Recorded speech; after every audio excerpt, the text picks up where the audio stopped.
Good afternoon, everyone. Thank you so much for keeping time for this session. Our session today, we are going to be having a discussion on financial literacy, focusing on the students. And our agenda, we shall have an opening prayer. I'm going to request Ruth or Isaac to lead us in that prayer. Ruth or Isaac, you can unmute. Thank you, Mr. Kaziva. Let us humble ourselves for a word of prayer. Almighty Father, we thank you for this time that you have given to us. Lord Father, as we are going to have this workshop, we commit and dedicate it unto your hands, King Jesus Christ. Lord, I pray that by the end of this workshop, pray that we shall have learned what you've prepared for us through our facilitator, King Jesus Christ. May you send your Holy Spirit to guide us and help us understand whatever is being taught. In the name of Jesus Christ, we have prayed. Amen. Amen. Thank you so much for the word of prayer. So that is the agenda that we shall be following. But you may ask yourself, why have we thought about financial literacy for students? When you look at our current education system, our focus is on the generic skills, and our education mainly focuses on these 5 skills. And for each and every subject that they are teaching at school, you'll find that the educators are focusing on critical thinking, problem solving, creativity, innovation, communication, cooperation, computation, and ICT. However, we have other skills, what we call the soft skills, and there's those that have not been given attention. A case in point is what we call financial literacy. As you're growing up as students, very soon you're growing into young adults, and you're going to be meeting different things when you come into the field of work. And we thought it that if we open up this session early enough and you acquire this knowledge, probably you'll be a bit different from other people we have within the field. Because when you look at the field, the people we have in the field, they have different challenges. But one of the missing links that they didn't have at school was on financial literacy. So we thought it that if we give you these skills early enough, and you get some sessions about these skills, probably you'll be different people when you come to the field. So that's why we thought about it, and we want to let you know that there is a lot you're going to be learning in this session. So in case you have any questions, you can keep those questions at the end of the session, but in case the facilitator gives you an opportunity, it is also well. But that is what we are going to basically look, because we have a session where we can have the Q&A. So that's where we shall be asking the questions. And those who had their questions in the Google form, all those questions are going to be catered for. But in case you have anything burning, you can as well use the chat to have your question placed there. Allow me now to welcome our facilitator, Mrs. Fiona. You're most welcome, and kindly take over. Hello. Oh, okay. Yeah, I was trying to see if I was on. As they give me the hosting rights so that I can be able to share my screen. Good afternoon, everyone. I'm excited to be here to be discussing with you today. Yeah, my name is Fiona Luswata. I'm a parent to, I have some children in Taiba. I have another one in Viva. And for me, speaking about financial literacy is something that is, really close to my heart, because without financing, really, nothing works. Without money, your life cannot be what it is. You cannot achieve what it is that you want to achieve. But why am I excited that I'm talking to teenagers? I usually talk to older crowds, entrepreneurs. I talk to women in business. I talk to generally people in businesses. That is my expertise. But talking to children or to teenagers is good because for me, I did not get the opportunity to speak or to be spoken to about finances, and everything that I have had in terms of growing myself, improving myself, has been self-taught mostly. So I think right now, the generation you're growing up in enables you to have access to information, access to knowledge that we did not have as your parents. So I'm very glad that you're here. I would like this session to be very interactive. As I'm looking at the chat, please introduce yourselves so that I can, whenever I come to the chat, I can also see who is with us today. I can see, maybe put your name and put what class you're in, whether it's Form something or S something. Just put it in the chat also to help you to feel free. Imran, S4, great. Thanks. Also, in addition, I would like this to be a very interactive session. Why? I don't believe in talking at people. I like to be interactive as possible. And even as I take this session as a facilitator, I really believe that that we teach each other. There's something you're teaching me, I learned, I know I've been hearing Gen Z, then I had this alpha. I don't even understand that. And apparently I have an alpha in my house. So I think that we teach each other. I tell you something, then you tell me something, I learn from your experience, and it helps all of us grow. So yes, thank you. I see Subi, Michelle, great. Thanks for joining in. Let me see if I can now share my screen. Perfect. Yeah, so you are welcome. So this session is going to be, like I said, very interactive. And yes, I will pause every so often to ask you a question. Can we put our expectations in the chat as we start out? Put your expectations in the chat. Why is it important for me to start to understand your expectations? Because I have this presentation that is prepared. However, what I have noticed is that sometimes even as we prepare, if we don't know what our audience expects of us, we might be speaking, or I could speak what I think, and I believe I'm imparting all this information, but what it is that you expect is actually different. So let me just go to the chat and see if I have any expectations. I expect to learn investment skills. Oh, okay. How to handle money. Even David is a teacher. Yes. Okay, so I expect to understand financial concepts like budgeting. Thank you, Patricia. If you can just have one more, then I can kick off the discussion. How to start earning. Okay, how to manage profits and losses. If you could put maybe your age or what you do, it helps me to know the group to which I'm speaking. I know that it was mainly teenagers, but it's good to see some teachers online. It also brings a lot of credibility here. I expect to learn more financial skills. Perfect. I will just take off my video as I go to the presentation so that we can really be able to focus on that. Okay, I'm 20 in a six-pack. Great, Arnold. I think you're right on the money to be able to participate in this session.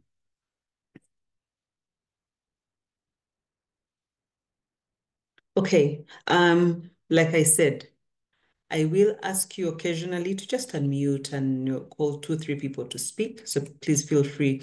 So today our topic is really going to be about mastering money, financial skills for life. That is broadly,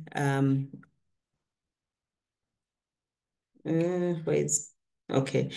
Empowering you to make informed financial decisions. That is what the generic topic is. And I'm hoping that by the end of today, we shall all have mastered that. I'm trying to get this. Perfect. Yes, I'm hoping by the end of today, we shall all have been able to master that. Okay. Question. Maybe 3 people will unmute. What is the first thing you'd buy if you had $1,000 or 3 million shillings? I would like the first 3 people unmute and speak. I don't know if they're able to, or you can just type in the chat and I will read it off that. What would be the first thing you would buy? Maybe the first 3 things, the first 1 thing, the first 3 things. What would you buy if you had $1,000 or if you had 3 million Uganda shillings? At your age, I don't care whether in S1, S6 VAC, you're there, now you're in VAC, you're feeling excited. Be honest. Don't say what you think your parent would want you to buy. Talk about what would you buy. Put it in a bond. Maria, how old are you? Arnold, put it in land, put it in a bond. Nyanzi would buy land. Yes, someone's unmuted. A laptop, clothes, and lots of things. Yes. And finally, setting up a retail shop. I would start a business. Okay. Yes, those are very good ideas. And it's nice to start to know what would we buy. This question brings me to what is our relationship with money? If we don't have a good relationship with money, sometimes we rush to buy different types of things, or it informs what we buy. When I say relationship with money is, are you comfortable with money? Every time you have money, does it eat you? And you're like, Banang, I need to spend this money. So that's what I mean by a relationship with money. What is financial literacy? We talk about financial literacy all the time. I like to equate it with when they talk about education and we are saying, what is literacy? Reading, writing, and arithmetic. That's when we go to school and that's what we learn. So when we talk about financial literacy, just like literacy, reading, writing, and arithmetic, it's that we are then able to understand and apply the financial skills. So your ability to understand, but very importantly, apply. So if you go to school and you're not able to read, you're not able to write, you're not going to come and say, hey, now I'm literate. No, you cannot, because you did not get those skills or you are not able to uptake those skills. So many of us are working and we are actually financially illiterate. And this is not just us who are in school. I'm talking about everybody that we meet, even adults like myself. Many of us are illiterate. And I will tell you, so it comes about in the application. It's not because you have money. Just because you have money or you have a job does not mean you're financially literate. Let me time myself. I've forgotten to do that because I want to give a very good session for Q&A. I will time myself for about 1 hour. Okay. So when I say what is financial literacy, it is that are you able to apply? Are you able to first of all understand the concept? Are you able to apply the concepts?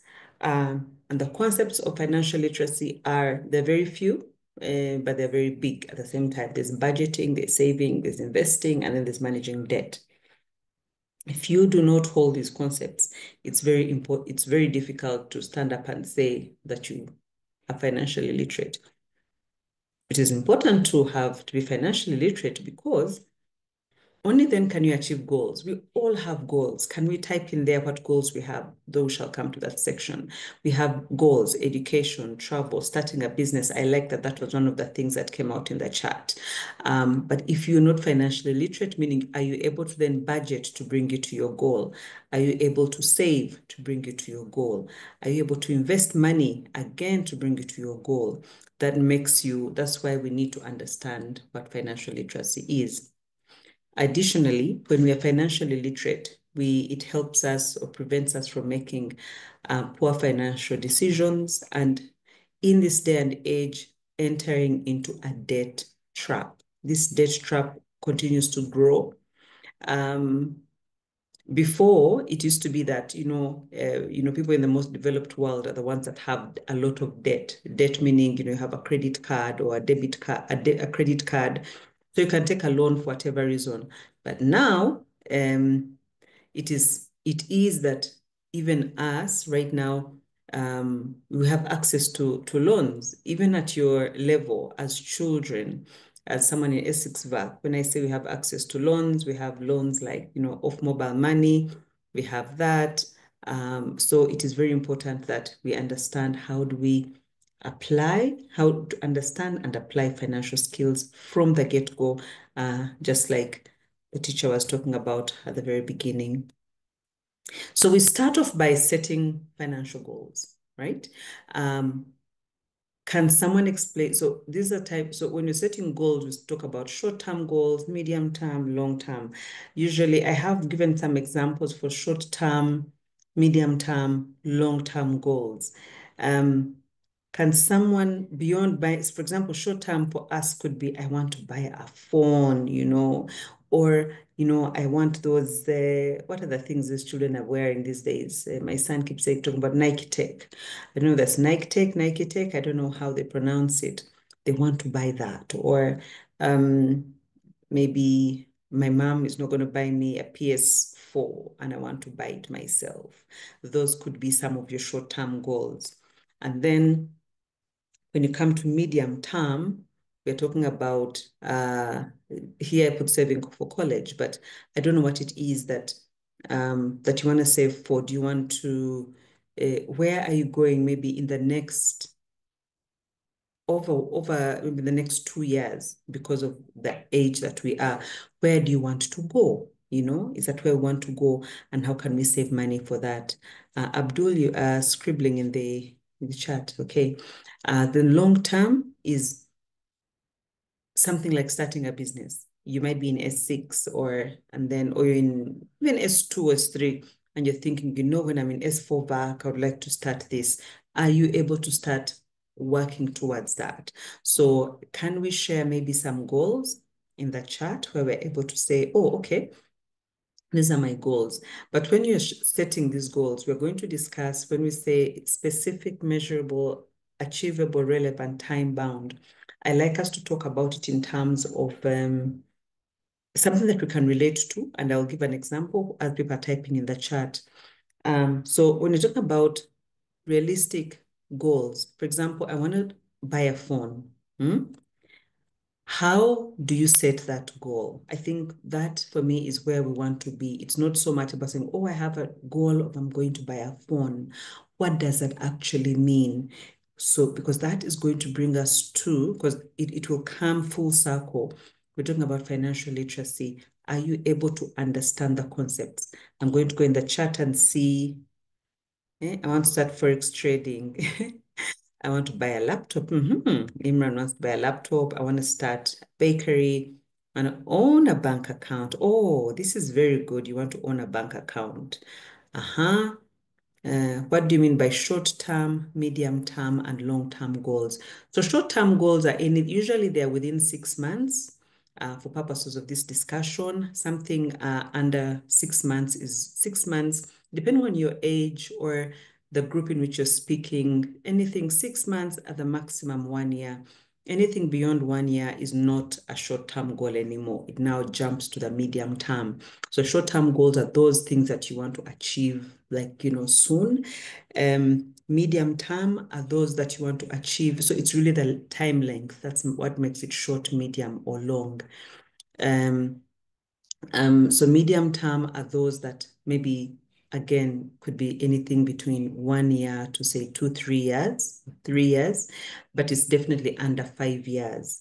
And then long-term goals is those that are beyond 3 or 5 years, again, depending on the audience that we're talking to. So that is what those whatevers are. I like that you're speaking out. There's no question that is wrong. Yeah, so just put it there when you want to ask something. Please feel free. And then you start. So if you want to own a bank account, for example, and that is your short-term goal, you have to say, okay, I want to own a bank account. If you want to do that, and then maybe you're below 18, the age for owning a bank account is 18. You tell your mom, you say, mommy or daddy or whatever, or the guardian that you have, I want to own a bank account. They go with you and they open a bank account in your names, but they will be your guardian. So basically, they were the ones who will operate the account, but it is your bank account, so it is in your names. And when you become 18 and you now have your identity card, you just take over your account, okay? So you can actually start that. Yeah, so it is very good to work towards that. The beauty about bank accounts, especially for the younger generation, the younger people.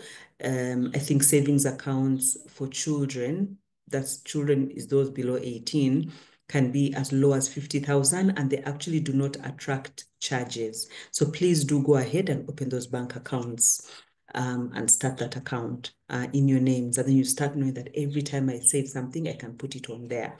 So yeah, those are short-term goals. So yeah, yes, I like what I saw here. Someone wants to start a bakery, someone wants to start forex trading, and we shall learn all that. Long term.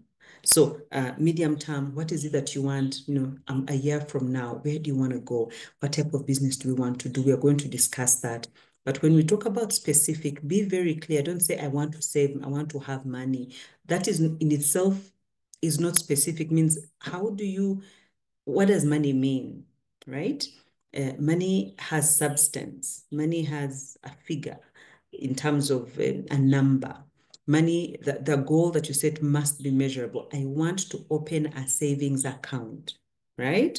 It is specific. It's you want to open one. It's going to be a savings account. It is achievable, right? You're not saying I want to open I don't know what. And that's what I'm saying. A bank account is achievable. It is relevant, meaning that you can actually own it. A goal has to be time bound. It has to have a specific time. So when we go to setting the financial goals, then you say, eventually, as we speak, and maybe later I can share the tools with our moderator today, that then you put a timeline. Remember we said short term, within 6 months. So you're saying in 5 months, I want to open a bank account. And then you start working your way backwards. So that's how you set a goal. So those become our financial goals. It is important to have a goal, because without a goal, it's like leaving home and just moving. Where are you going? You must have a direction you're going. Otherwise, you just wander aimlessly. And then you must write down your goal. For those that subscribe to the Christian faith, it says, without vision, man perishes. So what is your goal? Have you written down your goal?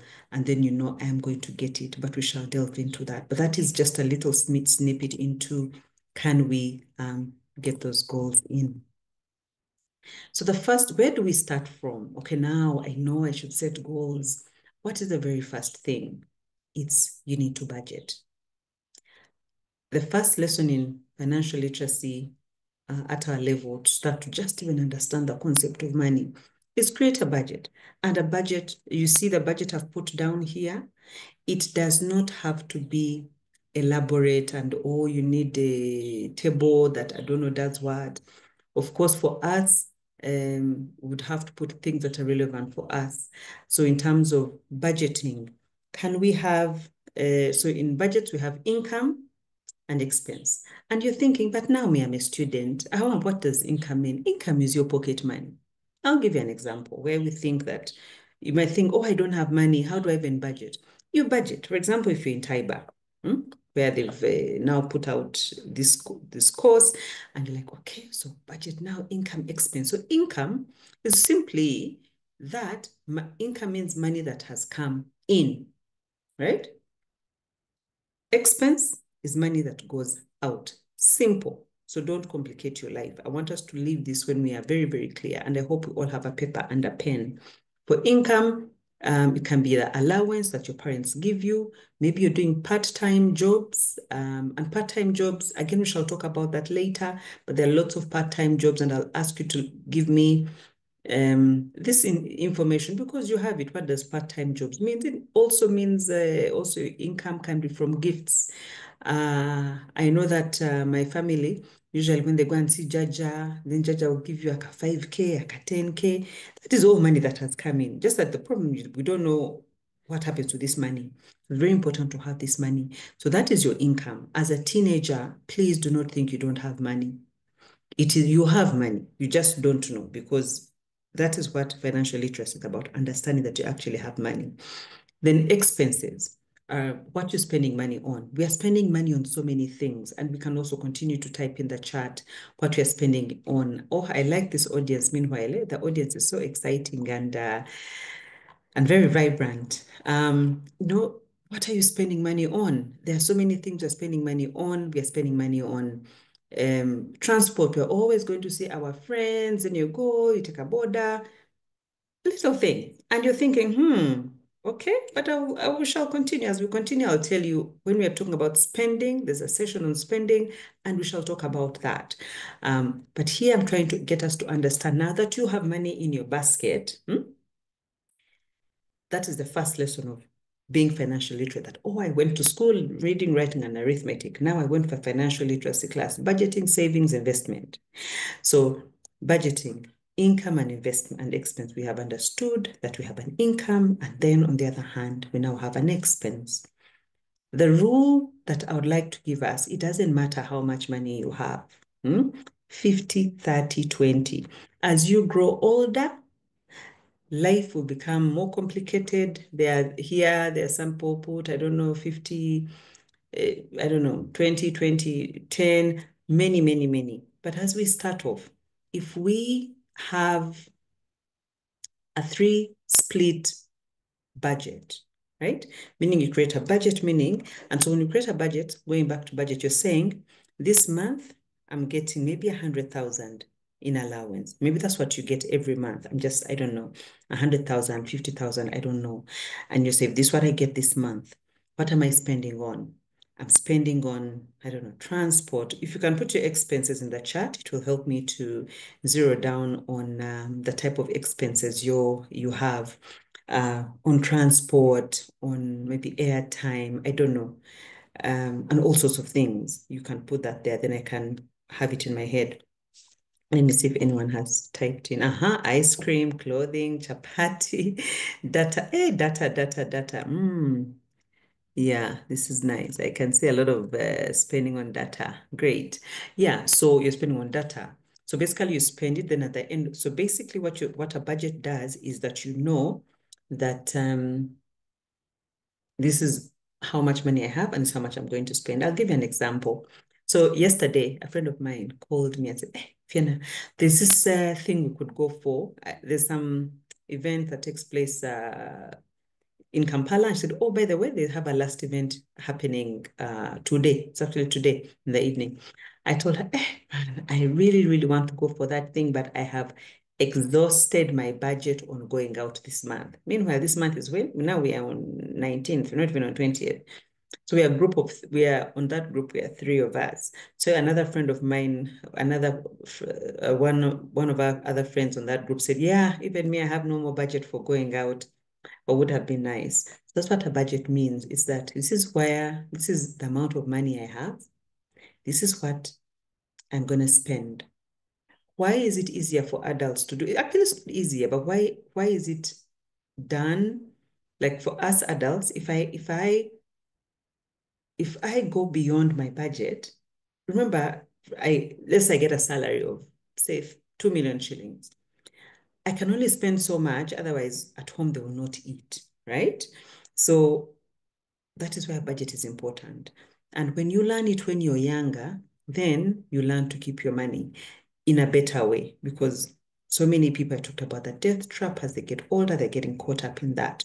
And now jumping to the 50, 30, 20 rule, must-haves. So it goes to must-haves, or those are your needs. Your need is, what are the necessities of life? I think Maslow's law, food, shelter, and what? You can put that in the chat. Those are needs. Wants is, we can give a few things of wants. What are your needs? What are your wants?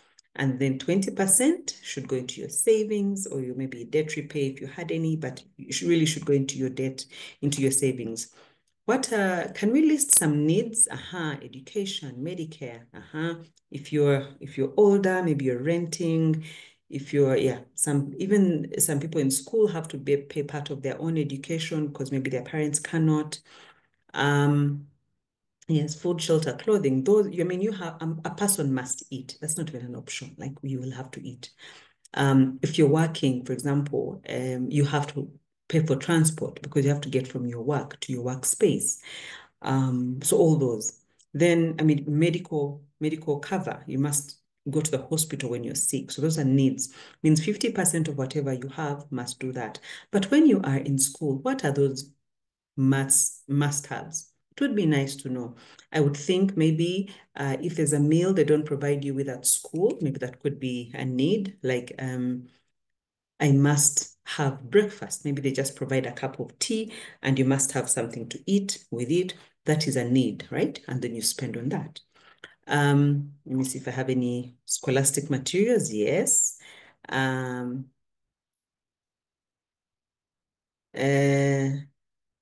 Okay, so scholastic materials, drinks, it depends on the drinks. Yeah, so then 30% goes on what you want. There's so many things we want, and it's okay to want things. So needs is I must have school shoes, right? I must have a pair of sneakers for sports. Needs is, oh, I want that, I don't know, I want a designer top, right? It's a want, it's something that you want. So please, what we're saying is that you don't have to deprive yourself. However, you must save some money. So every time you have that money, it's 100,000, please divide it into 3. 50%, that 50K, you can spend it on, you need to spend on what you need to have. I need money for breakfast or evening tea at school every day because they don't give us, and I play sports, and at that time I'm hungry. I cannot wait for supper time.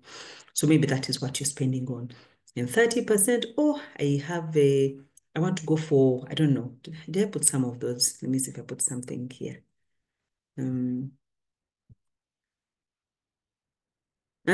Here, I put something here. So yeah, needs, food, shelter, clothing, school supplies, school gadgets, e.g. a laptop. Yet you might want a gaming console or computer games. You might want to subscribe to maybe Spotify. You might want some trendy clothes. So some of these things, then it's not that they are wants, but they're needs, but they're wants, and it's okay to have them. So do not deprive yourself, but it is important to understand what you must have, what you want, and what 20% of your savings, right? Yeah, so it's important to do that. And that starts to become the guide because you have money and you must spend, but there's a guide on how do you do that. So once you do that, you've said, because remember now we've spent our money, we've bought what we want, we've bought what we need, we've bought what we want, now we have saved the money. So now we are saving. Someone can ask themselves and say, you know what? I only get very little money. I want someone to calculate and put in the chat. If you saved 5,000 a week for 6 months or for 12 months, how much would you get? Someone will type and put it in the chat as we discuss this. We've now moved to saving. Remember the first thing was budgeting. We talked about a budget. Maybe someone can tell me, and in a discussion or in the whatever, does any of us use a budget at school? I see, Patricia, in our school, everything is provided. One just has to save the money. Wow, Patricia, that's nice. In my utopian world, really. Yes. Does anyone use a budget as we speak right now, before today? Has anyone used a budget? I see a yes, I see a no. Okay, 3 months, 300,000. Some people, yes. Okay. And then you also say, how easy is it to stick to a budget? Have you been having a budget and then sticking to your budget? Is it easy to stick to your budget? Okay. So is it easy to stick to your budget? Creating a budget might be the easiest thing to do. It's hard sticking to one. That is very true. So that's the reason we are here. It's not to judge, it's not to say, but it's just to understand that this is where we all are. So yes, I saw 900,000 is what you can save. 6 months, 6,000 per month, 72K. I saw something else. If you save 6,000 per month at the end of the year, there was another thing I saw somewhere. The 60K. All right, great. So sometimes we wonder, but I can only save very little money. Does it even make sense? And that's what makes us eat our money in terms. So I decided to come up with this table, and I hope it makes sense for some of us who are here. I cannot emphasize enough, I would like the young people to live better lives than we have led. When I say better lives is that when you plan early, you have a better life. When I was asked what slogan would you want, I said, what you focus on grows. If you want to do something and you're saying, I am going to have great financial health, you can have that. Okay. So I put a column here just to help us to visualize the power of, to visualize the power of compounding. Compounding is adding on. I don't know whether anyone has ever heard of that. So when you're saving, especially when you're younger, when you start to understand the power of compounding and what it can actually do for you and what then you can do with yourself, it is fantastic. So you start off here. So anything that we want, we must put effort. And I say this because when I remember my first job, I wasn't earning a lot of money. I think I must have been, I wasn't earning a lot of money, but I put aside like a 30K every month. I was earning I'd save about 50K a month, but then I'd put aside a 30K. I had a young sister, and my mom was paying her fees, but I knew once in a while maybe she should have like a bit of a financial challenge. So I put aside some small money. And when she was going to university, I had been saving for about maybe 2-3 years at the time. But I remember when she was going to university at that time, I think at that time my mom did not have money, and it paid for her tuition for the first term or something like that. That is the power of saving little money. That's why I asked, how much would you save if you saved 5,000 a week for 6 months? So you just save that money. But to show you the power of saving and help you understand that it doesn't matter how little you save, it will grow. I started off here in column 1 is how much you've saved, interest rate and interest. And there are different ways you can save. And this is money I have put on a unit trust. A unit trust is if you open a bank account, the person who wanted a bank account, your parent can actually move that money for you and put it on what they call a unit trust. Usually it's in their names. I don't think minors are able to do that. But if you started it now, maybe you're in S4 and you start it now, by the time you're in S6 and you're 18, you can actually own that on your own, right? You can run it. But to put it in simple terms and make us understand is that you start off by saving 300 a year. Why did I put 300? I'm imagining, let's say in a term, you get some money, you get some what? Let's say every term, by every term or every 4 months, you can make 100,000, just 100K, right? From the pocket money they give you, from gifts from judges, from some work you do for people, you get 100K. So every term, every holiday where you've done some work, whatever, you've saved 100K. So if you save 3 times, that means every year you've saved 300K. If you put it in a unit trust, the minimum they're going to give you is an interest rate of 11%. You're going to earn 33,000 shillings. At the end of the year, if you add that and add your interest, you're going to get this, right? Yes, Joseph, you've raised your hand. Please speak. You can unmute and speak.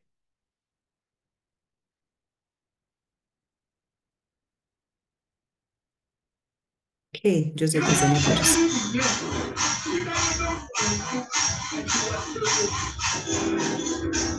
Yes.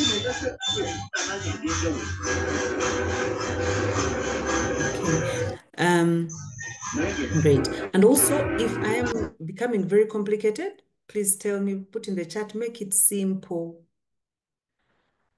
Make it simple so that I don't complicate. My job here is not too complicated. If everything I'm saying is hard, you say, first stop. It's very hard. You make it simpler. That's why I've started off with a figure of 300. You're able, that means even if you said 300,000, doesn't matter if you're working, If you're working and you're saying 300,000 divide by 12, divide by 12, divide by 12. That's 25,000 a month, right? So it's not saving. I'm not saying get out of your I'm not trying to make you save too much money in terms of make you unable to live. But so let's start off there. So that is so this is what you've made at the end of 1 year. But the beauty about saving is you get into savings becomes a habit. It is just a habit. Because the first year you manage to survive on that money without 300, for the next years, it's going to be very, very easy. Very, because you're just in a habit. You've managed to save for year 1. So you're going to save for year 2, year 3, year 4, year 5. That one, the 300, you're going to save it because you're now used. But remember, this money is here. This 330, the first time you saved it, it's there. So you bring it up here. It becomes 333 plus the 300. This unit trust is going to give you interest on all this money. And at the end of that year, you're going to have 700,000. So this is what happens. You keep compounding. This money now goes here. You add it to the next 300 of the next year. All of a sudden, in 3 years, someone who started off with 300 has 1,000,000 shillings. And then you start wondering, how does someone start a business? You start by saving as little as 25,000 shillings every month. You do not, I'm not saying save 1,000,000 shillings, no, but you start slowly. You have to be consistent and you have to put your money where it can make more money. That's why you have to start with a budget. So the first thing, in order to understand where can I get money from, you start by budgeting. When you budgeted, then you do the 50, 30, 20, you can now be able to save. When you're saving, you see at the end of year 5, you have 2,000,000 shillings. But how much did you actually save as a human being, as you, one person? 1.5. It means the bank, wherever that place where you saved, added you an entire 573,000. It is important to save. It's going to make you realize, I don't know, what do you want to do now? Maybe you wanted to go in Essex VAC, you wanted to start like a small business. And you're thinking, it might be hard. No, it's not hard. Because with 2,000,000 shillings, you can do so much. So that's what we're saying by why when you save, we shall move to the next level of investing.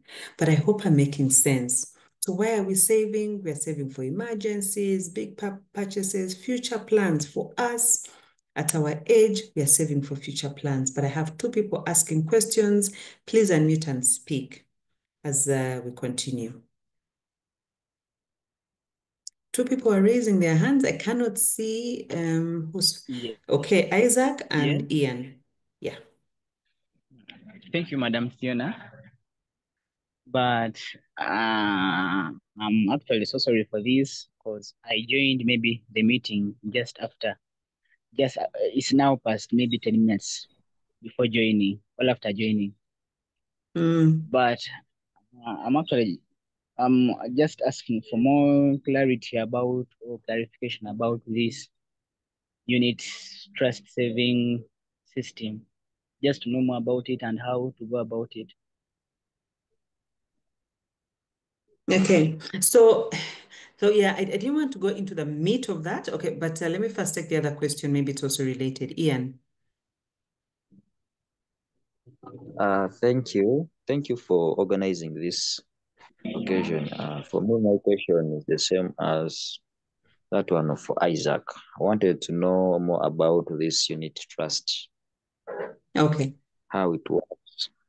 Yeah. Okay. So usually if you go to your bank, right, and you tell them you want to open a unit trust, they will usually direct you to someone in insurance. So it's like an insurance policy that's within the bank spheres. That's the best way I can explain it. So it's a product that is offered through insurance.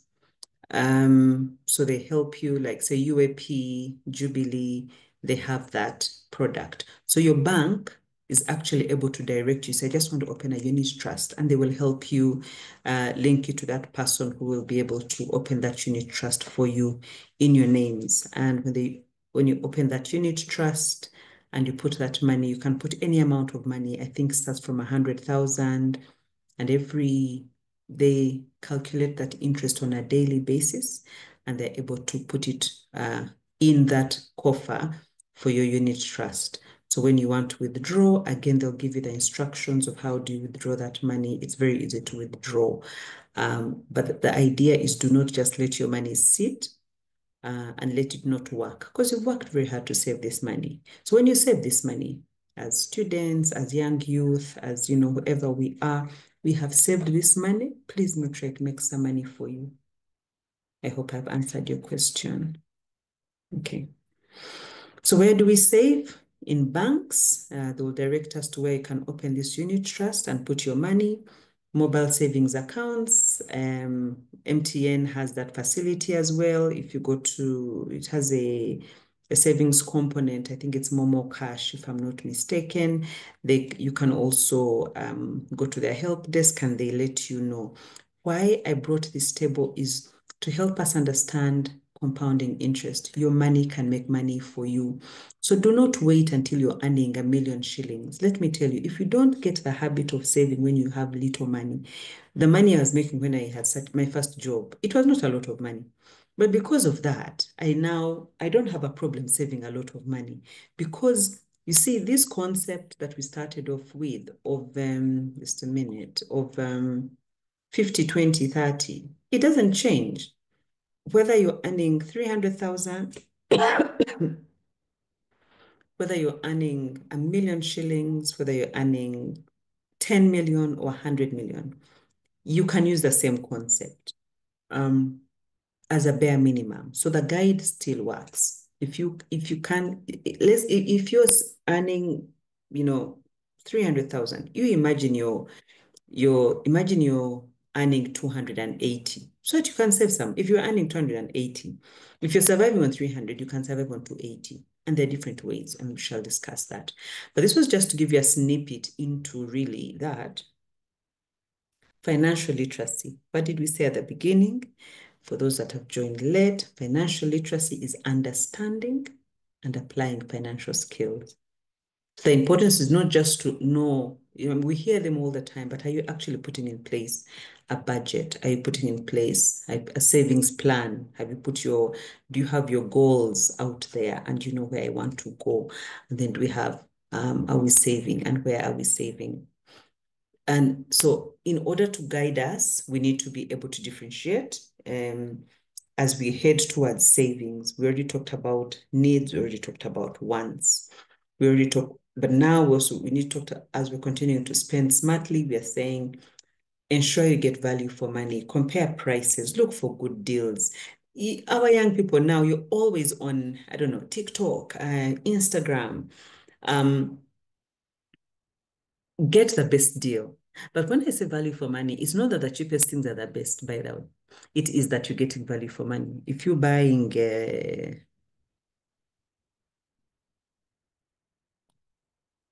if you are buying, I don't know what, if you're buying, I'm trying to see what you can buy.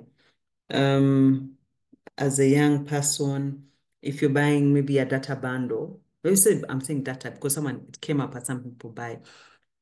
Maybe buying data alone of 3,000 is cheap. However, if you buy a combo of 5,000 shillings, it is more expensive, but it's actually better. Why?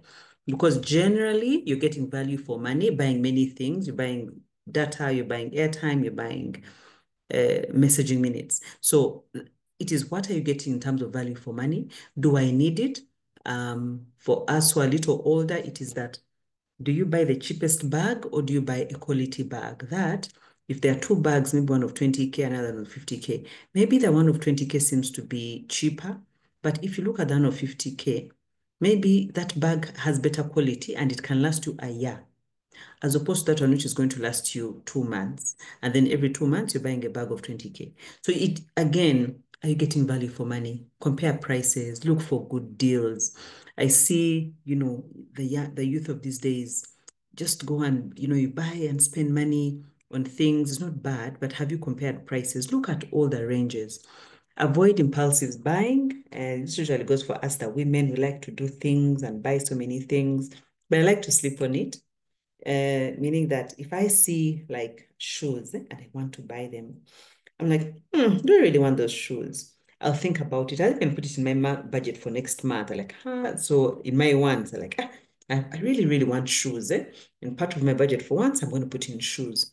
And then if I reach next month and I still want that shoe, I will buy it because it has remained there. So those are some of the ways in which you can ensure that you manage. So I will quickly jump to understanding credit and debt. This is a very big topic for us as young people. For us, before, like I said, debt used to be something that we used to talk about as a problem for people who are in developed countries because they had credit cards. And then eventually it became, a few years ago, it used to be a problem only for the, like say, working class. But now debt is everywhere. So are you able to understand credit and debt? Remember, financial literacy is understanding the concepts. So what is credit? What is debt? And how can we manage this? So credit, borrowing money to pay later. There's good debt and there's bad debt. Very simple as that. We talk about good debt is why are you borrowing this money? Are you borrowing it to do something relevant that's important? Maybe you're borrowing it for education. But of course, if you had saved earlier, you'd have planned for it and you'd have known that, oh, I need to have money put aside for education. But sometimes maybe you have an opportunity and you must take it, or the way I say it's good debt is that maybe you're a parent or you have a younger sibling for whom you need to pay school fees. So you could say at the beginning of every term, I take a loan of say 1 million shillings, which I'm going to pay back in 4 equal installments, and then I close that. So by the time they go back for second term, I also take another loan. So that can be a debt, but that is good debt because you're doing something useful with it, okay? Or it can be maybe I want to start a business of 2 million shillings. I have been able to save 1.5, so now I've borrowed 500,000. That is good debt for those that are borrowing. But when you're in school, I'm still wondering, especially for school people, I know that there's a lot of borrowing because I have heard of it. It's not because I have children who are teenagers, but I also participate in my church, and I am told there's so much borrowing. Maybe some people can type in the chat. What are your fellow students borrowing money for? For those that are teenagers and here. Sometimes it looks like money was only created for ladies. Interesting discussion there. What are people spending money on in school? What are they borrowing for? Because I'm told that they borrow money. What do they borrow money for? They borrow money to spend on chicks, like girls, okay? All right. What else are they borrowing money for? Some people borrow money to buy Grab, okay? Showing off for functions, yeah, to buy Grab. And so, of course, we talked about it at the beginning, to buy eats. Some are spending on gifts, yes. So I think what I like to do is not so much to say, oh, it is good or bad. It is that we know when we're borrowing money to buy Grab, is it that the school is not providing us what to eat? Or is it cool to go to the canteen? Again, you're the best people to answer that question. I know some schools where even the meals are not so good and the children are surviving without Grab. I know some schools where the Grab is good, where the food is good, and children cannot live without a canteen. Again, is it, I mean, you're the ones to tell me. Is it good? Is it because they just like to, is it cool? Oh, I went to the canteen, I bought some things. Are they genuinely hungry? So that describes a good debt or a bad debt, right? that informs all the decisions we make. So just understanding the debt that we are taking, these are necessary purchases. I saw someone saying to buy gifts. I don't think buying a gift is a good reason to borrow money. Because if you are buying a gift, then you should have planned and said, oh, okay, I'm going to buy a gift for, my friend. So then I will start to save money and maybe spend less. Someone says, but one is cool if they go to the canteen all the time. I totally agree with you, Patricia. Some people like to buy expensive things that they have limited money. Yes. So a lot of credit and debt is taken because of that, right? Borrow on what you can pay on time. And I will tell you, by the way, it's good that I'm speaking with young people, because the honest truth, it is not just you who are impressionable and borrow to do these things. Today, yes, it's cool to go to the canteen, but even at our age, as parents, people are borrowing to buy cars because maybe they want to be seen in a big 4-wheel drive, and that car is on debt. You get, so is that a good debt? I don't think so. So, people are borrowing to buy, expensive perfumes or whatever it is. So it is not just the young people.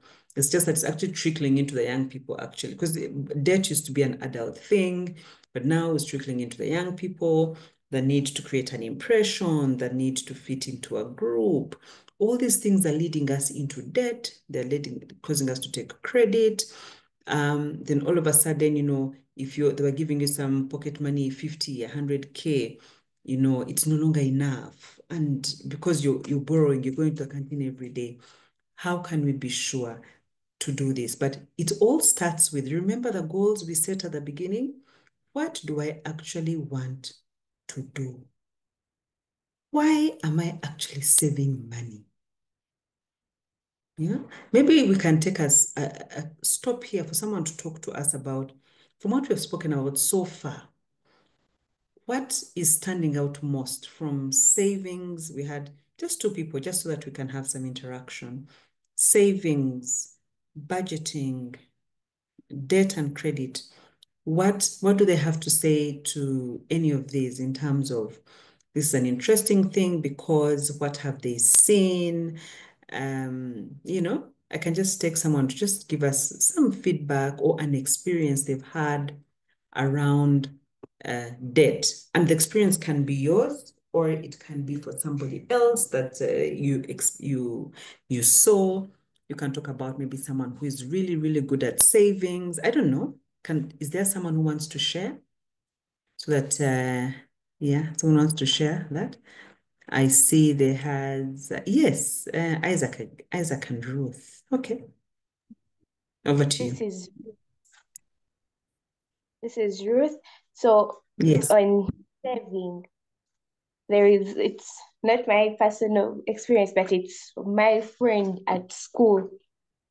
We used to wonder why she keeps complaining of money. She used to over complain. At first she's in KU, at first she does what? Once her eats get over, she starts complaining, crying, she keeps on complaining. At first she does not have money. So one time I secretly asked her, I'm like, but for you don't have, why do you always complain you don't have money? And she told me that for her she's saving her money, that she keeps saving it. So once she finishes her eats, she now just bases on school food. And so she says for her, she's saving to buy a car. Oh, wow. That first is entering university. For us, we shall be there using public means, but first she'll be driving to be. Oh, wow. Okay. Yes, so we don't know. She did not tell me how much she has made, but according to her, she started in senior 1, so she probably could be in more than $1 million, because she does other things there. She sells for her sister things, so she's not only saving her pocket money, but other money sources of income. Okay, thank you so much. Thanks for sharing. Yes, someone else had their hand up, Patricia, and Yes, then Robert. thank you, madam. For me, it's my own experience. So there is this, my cousin told me about his friend who uses only 500 shillings every week. So Whoa. I was like, how is this really possible? So I thought of trying it out. So at school I tried, it really worked. So that time I saved a lot, like 75, and I was able to buy a pig, which has already, like, two pigs, piglets actually, which have now grown and they have reproduced. There's so many. And also again last term, I told myself that I think this time around, despite the needs that are around, I think I'll have to leave some things, like there's that time you feel like you need something from the tin just to eat with your friends also. At this time around, I said, no, I'll be leaving that. And I was able to save again. So I think saving is really fun and nice if you place your mind in it. Wow, thank you, Patricia. That was a very good one. Yeah, Robert, over to you. And then Musa finally, and then we move on. Yes. Yes, a very good afternoon, everyone. I may take like around more minutes than others because Stick to 1 minute. 1 minute, Hey, okay, 1.5. like at least 3, Okay, you first talk and we hear. because it's my personal experience. So currently I'm in senior 5, and I was in a boarding school this side of Fort Portal. So when in Form 4, for me, I decided not go into those luxury things like manya be with the big boys, do what. Like for us at home, we are not like that well, because I could get at around 50 a term, 50K a term. So my life was like, oh, I know my background, so let me stick to one point. Now the opportunity we had at school, like you could carry business. The school was boarding only. They could allow us sell mandazi. If you have avocados, you go, you send an askari out, he brings for you avocados, then you sell at a higher price. Because you would buy like avocados of 5K, you sell in like around 12. So it decided that term from first term. Then by the end we finished senior 4, I had around 200 something. Hey.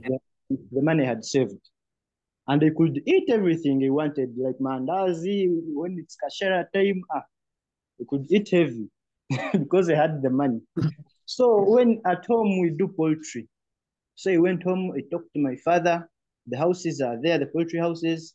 So he said, no, I want to buy these small chicks, which are like at least 3 weeks. I said, okay, no problem. You can buy, I will be supporting you.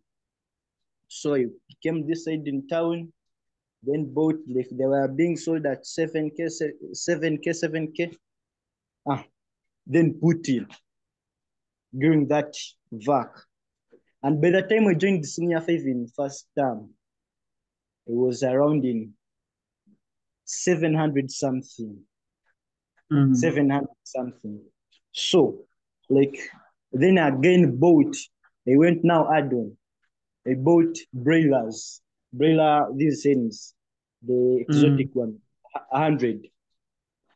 Now I fed with the help from my father. But for me, I could not say like, let me go with the boys, go play pool, play football. For me, my intention was you be at home, show respect to your father, then you will achieve, as long as you have trust. So I decided and went by that. And by the time we sold those 100 birds, it was in 1.3 M. So now currently I'm still improving, because now currently like I'm in Form 5. Sometimes I pay my own fees because my sister is also in a good school. I didn't want her to be in a day school, so I wanted her to have a better life. Because girls, you have to respect them like that. You have to be on the top so that they cannot get spoiled in this generation. So now currently, like, at least I can pay my school fees, at least half, then also do my other activities, and also have my that business of mine still moving on. So that's my personal experience. What I'm encouraging is that you don't like force things. You can see other people, like your friends, they're saying someone is carrying a phone of my 700, 1M. Don't. You can carry a phone of 300. You can still go on WhatsApp. You can still do what they are doing. You will not die because God has a purpose. As long as you So believe, much, Robert. as long as you believe, you say, for me, I must stick to this. I want to be this. You can make it 100%. All right. Okay. No, thanks so much for sharing and letting Okay, us thank know you, that, madam. yeah, thanks so much. Hey, the hands are many. Okay, Musa, Juliet, Stallion, Megan the Stallion. Okay, Musa and Juliet, and then finally Megan. That's the order. Please do share. Thank you so much, Fiona and Stephen, for organizing this session. I'm learning something, though I joined when it was some 10 minutes past. I wish Fiona to connect this topic of saving, rather the whole session of financial literacy, to some bit of financial independence, because we save from what we get. But there are instances where your roots are somehow, your incomes are somehow sabotaged. You are fired from the job, or the customers in what you were dealing are no longer there. Like those days, people used to grow cotton, but sometimes cotton is not, the current rate is not on demand. So I wanted you to connect the whole session of financial literacy to some bit of financial independence. That will now take us to the concept of saving and investing what we save at the end. I thank you. Okay. We do have an investment session. I have a section where we shall discuss investment. So yeah, thanks for that. I think there are two more people, and then we close this session and we move on.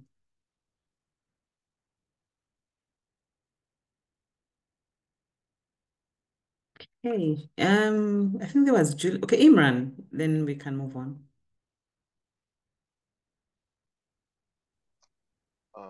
Well, good afternoon, everyone. My name is Good afternoon. from St. Joseph's Secondary School, Pavo. Well, okay. I'm not into saving, but I tried saving sometime when I was still in senior fund. That was in that term. I saved around 100,000 shillings, and my goal was to open up a bank account so that I can actually save good, because I couldn't keep money by myself.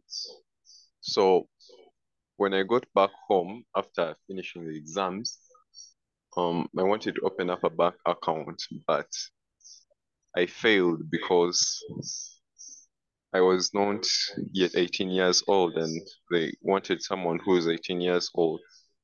So I was like, how can I handle this money now? I don't know how I handled it, but I think I handled it poorly and wasted all of it, and it all went in vain. So what I'm actually inquiring about, or actually suggesting that you also talk about how we can actually handle money, because I had saved it for a goal, but I wasn't able to accomplish my goal because I had lost interest in it, because I had an idea, but I had not yet 18 years old, and they had refused to give me a bank account. So I just wasted all that money. Yeah. Okay, great. Yeah, thanks for that. Okay, we shall do another session, and I've kept peace and mercy in my books, and the next time I ask people to speak, the first ones I'm going to pick. So please just pack those comments, peace and mercy. I've written your names. I'm going to call you to speak when we come back to the open session, so that we can just move a little bit more. Yeah, so no, thank you so much for sharing, those that have been able to tell us about your experience with money, to talk about your experience keeping money. So I think two things have come out here. There was a financial independence, and then there was how to keep money. Okay. Okay, so usually talking about how to keep money, yeah, banks are the best place to keep money, unfortunately. In term, really speaking to Imran right now, that I do understand the challenge of keeping money. I also, the first thing I do when I get money, I always tell I remove my money first. I remove all the money that if I know that I'm going to save X percent, 20%, 30%. There's a time I had a goal and I was literally saving 50% of my money. And remember, me and my parents, so I have many needs and many needs, not even wants. So literally there was no space for wants, zero space for wants, because I had a saving goal. And it was a savings and investment goal. So literally 50%. There was no space for, I don't know, I want to buy, what's in my friends, that was not there. So it starts by having a goal, number one. Number two, when you've saved this money, it is very hard to keep it on yourself. I know what you're talking about. If I have money, I'm telling you, Instagram can call me, you know, as I'm passing the shops, everything is calling me. When I'm shopping, the sausages call me, everything calls me. So I just don't have money on myself. I make sure I don't have money. My kids can testify. They can be like, "Mommy, money." I say, "I don't have money. I never have cash because of that. Otherwise, I just spend my money." So going back to where can we keep money? I know some programs where it's within a school, they have a savings program where, you know, like how you keep money even at a BASA. I know that there are programs like that for some schools. I still have to figure out, maybe I can get someone who's doing such a program. I have a program where children are saving at school. There's a lady who does financial literacy for children. I don't know that she has a teens program, but she goes to the school and they're able to do that. But I can also scout and see if there are banks that offer that facility for the younger ones. But also, I don't know, I'm hoping many of us are comfortable with our parents or with our guardians, and they can open an account in our names. Because if they open that account in our names, then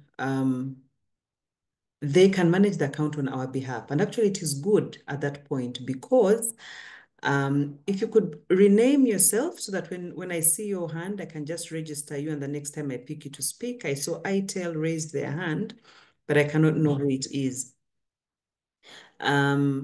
Yeah, so so like I was saying, are we able to trust our guardians to open an account? The beauty is when they open an account, we cannot remove that money unless they remove it for us. So that also is good, that they help us to manage our urges of just removing money and spending. So keeps it in stock. In terms of financial independence, I hope when we talk about the ways in which we invest, maybe that will help. So now we have finished budgeting and we have finished saving. So we started off by budgeting. We started off by budgeting, then we went to savings. We learned how to save. Now we might remember we started off by saving 300,000. Remember here we said started off by saving 300,000. Now all of a sudden, a few years later, we have 2 million shillings. So wondering, what do we do with this money? So there are lots of things we can do. Investment really is using money to make more money. It's that you have saved. If you save 100,000 or 1 million shillings and you do not invest it, it will remain 1 million shillings. I think Robert gave a very good example of the different ways you can save. They help with our long-term growth, and also, going back to the question someone asked, financial independence. When we work, why is it very important to have that basket. We talked about why we save for emergencies. Emergencies like when we don't have a job anymore, right? Emergencies like when we have to pay for someone's school fees, like Robert shared earlier. Life will not always be where we want it. And sometimes even where you are, I appreciate we cannot save because you don't even have a source of income. And that question really I cannot answer right now. But the moment you get a source of income, you have to save something. I don't care whether it's saving 1,000 shillings. In whatever context you are, you can save, as long as you have money entering, you can save little. It doesn't matter whether it's 100 shillings. It's about getting to that habit of saving. Remember, we are saving for emergency. We are saving for what we want in future. We are saving to be able to grow financially. We are saving to be able to be financially independent. So again, analogy is investing is like planting a tree. What you grow depends on what and how you plant. If you save 50,000, you can only get so much. You see, when someone was sharing and said, I saved, then I sold things, I'm sure he got those avocado he was selling from the 50,000. From the 50,000, he was only able to buy avocado, whatever it is. After that, then he's investing in piggery. Then he's investing in chicken. You can only grow depending on what you plant. So it doesn't matter how much you have. Start small with whatever money you have. I am telling you, you'll be able to grow that money. But you have to be intentional. You have to think outside the box. What can I actually do? Because someone is saying, what can I sell for 50,000? I am sure there's something you can sell for 50,000, but you can start. You can start small and you can grow something. But the moment you save, if you're not investing, then that money is just sitting there. So you have to grow this money, make money, grow money. If you don't have a business idea, remember what we talked about at the beginning? You can save your money and put it on a fixed account using that. These days, that's a unit trust. You can actually grow. So where should I invest? The different things I try to pick up on, but also things which I thought maybe would resonate with us. Things like cash deposits, that's what I already talked about, putting your money on an account. Peer-to-peer lending, if it's able to, depending on which age group you are. There are people who want to, like you say, they want to show off. You have your car 50K, you don't want to spend it. People want to borrow, like if I give you my 20K, give me 22K. This is yes, you can lend it. There are people who have the money and you can lend them and they want to always go to the canteen. But again, depending on on the rules in your environment in which you grow, in the environment which you are. But basically, whatever cash you have, you can do it like that. You can do e-commerce reselling, content creation. These are for people who in our space of digital, in a digital space. You can, when they say e-commerce reselling, that's just English to mean that you get your shirts, you go downtown to Owino, you buy a few t-shirts, you wash them properly, you iron them. Everyone has an Instagram account. You put Instagram account. I have my t-shirt of 15K. People will buy them. People who don't want to go downtown will buy them because they want cheap things, but they don't have the energy. They don't even know where to buy them. It's really, can you use digital to create a business? Content creation. I mean, we've seen it for all those that are on pages. And we are thinking, by the way, that content creation is for Bazungu. Unfortunately, it is not. And the earlier you understand this, the better. I do know a few people, and these are people who are in S1, S2, who actually have YouTube pages, and they're actually using it for good. So that is what we mean by content creation. Can you do that?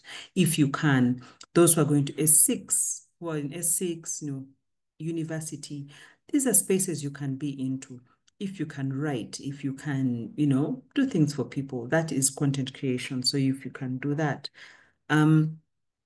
personal development is a very good way to invest your money. When you talk about personal development, what are you skilling yourself into? Usually when you talk about investment, and I hope I'm not being too old here though, the personal development, we think about it in terms of, that when we talk about investment, we think in terms of, buying only pigs and growing it or something, but also investing in yourself is a good thing that I'm going to buy data, but the data I'm going to buy is not just for TikTok. There are all these free courses online which you can improve your, say, your graphic design skills, your digital marketing skills. And all of a sudden you're making small, flyers for different people. So you can actually develop yourself, invest in yourself, so you can do things for people, right? Farming or agribusiness, someone has already shared. Someone has already shared farming or agribusiness. What is it that you can do in your environment? Can you, I don't know, the other day I saw, I was in a supermarket, there was peeled matoke. There's so many things that people can do. So don't be scared of starting a business. It can be farming or agribusiness, poultry, I don't know. There's some young man I know who brings matoke from Mbara. And that's what he sells in the market. And he's a student. There's a lady, I think she was trending some time back, who is doing bricks. I think she was doing bricks, bricklaying. So there are so many things we can do. I know that sometimes the opportunities don't seem to be many, but I think if we grow ourselves, we can be better. You can pull money for bigger opportunities. Pull money means if you are 10 friends in a school and each of you is able to bring together 100,000. You know that you will attract that interest. For example, if you put it on an account, can attract higher than 11% and you get more money. Meaning that if you get a guardian who is able to guide you, but of course you have to do it with people you trust, and the guardian is able to guide you, you open this account, you have your formal agreements, you can grow that money. You can start a small business together. If you're 3 people and you have 100,000 each, and one of your friends has a place where they can put the chicken, you can start that business earlier. So it is things like that which can help us to grow. So there are all sorts of ways in which you can invest, and all that is leading towards becoming financially independent, making sure that we are managing our money in the way that we want to, but that we're also achieving the goals that we're aiming to achieve, right? Then what do we make sure that we watch out for? When we are on this journey, there'll be all sorts of scams and frauds. At the beginning, when I asked people, what do you want to see? I saw someone mention something and another person said, oh,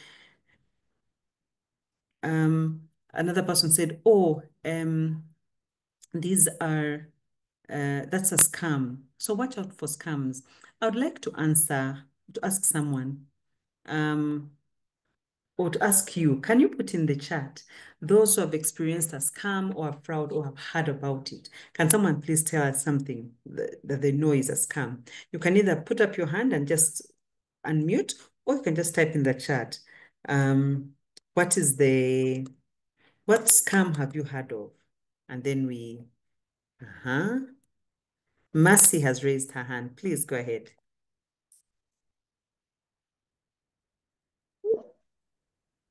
Oh, thank you so much. Okay, for me, the scam I experienced was about a job, and this happened when someone hacked the system of Ministry of Gender and got out information of different interns. We were very many interns there, so they got information of us because if I was not the first one to be scammed, there were some other fellows of mine I worked with. So this person even knew my parents, because my parents worked there, this person knew that my employer, this person knew my supervisor, everything. So when this person called in, he was saying it's a UN job, these people connected him to me, and all that, part-time, full-time. So I said, okay, I'm going to work full-time, I can work full-time. So now he started saying, okay, you need yellow fever cards. Okay, for me, I was confident that he's the right person. He knew all my people, all the people I know. But I didn't know that he was coming me. Then he actually, so I collected money from my colleagues at office. Then I first gave him 100,000. That is registration. Say registration. Then again, now he started asking for yellow fever. He was with another white woman. So then immediately they asked for yellow fever. I started inquiring from my friends.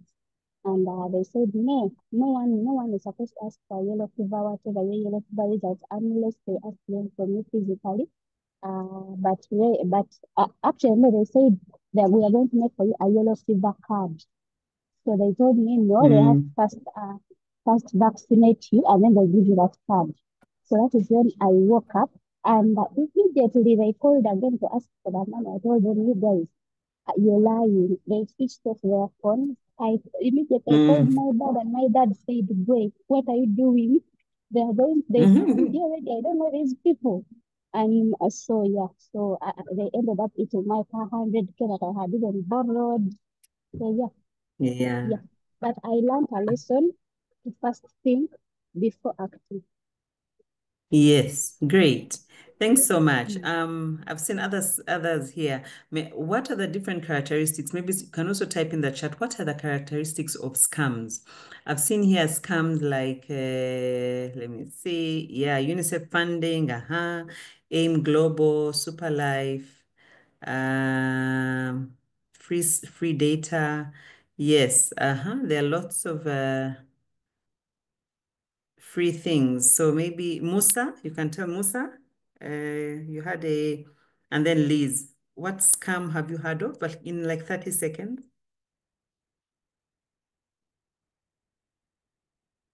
Musa, you can unmute. Thank you. The one that I heard of was with a land issue when the man brought a fake land title with his name, and he also I think he even stole the national identity card. So the woman he believed anyway and paid 50M for 5 acres. And when she even started constructing. So I think the neighbors around called the real owner and were like, how comes they're constructing and you're not around? Because it's your land, you should know what is going on. So the man comes and that comes up. So the man and the woman settled the case and they're like, anyway, let me just accept that I was scammed. So they broke down the house and the man continued with his farming. Okay, great. Musa?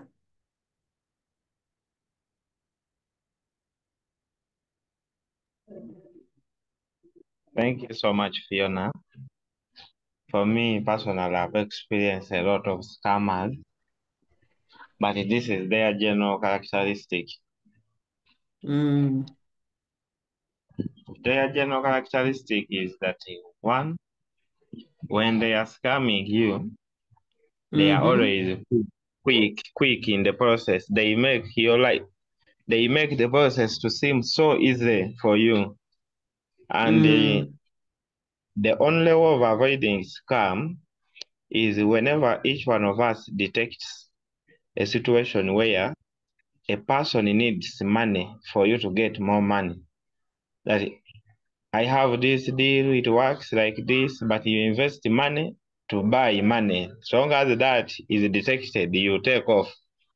Because people sell fake dollars. There are those online businesses where they need you to upload some money and then you make a profit on your own money. Those are all scammers. Okay. Yeah, thank you. So yeah, usually I say if it looks too good to be true, I guarantee you it's too good to be true. There's nothing that is going to come easy that you're not going to have to work hard for.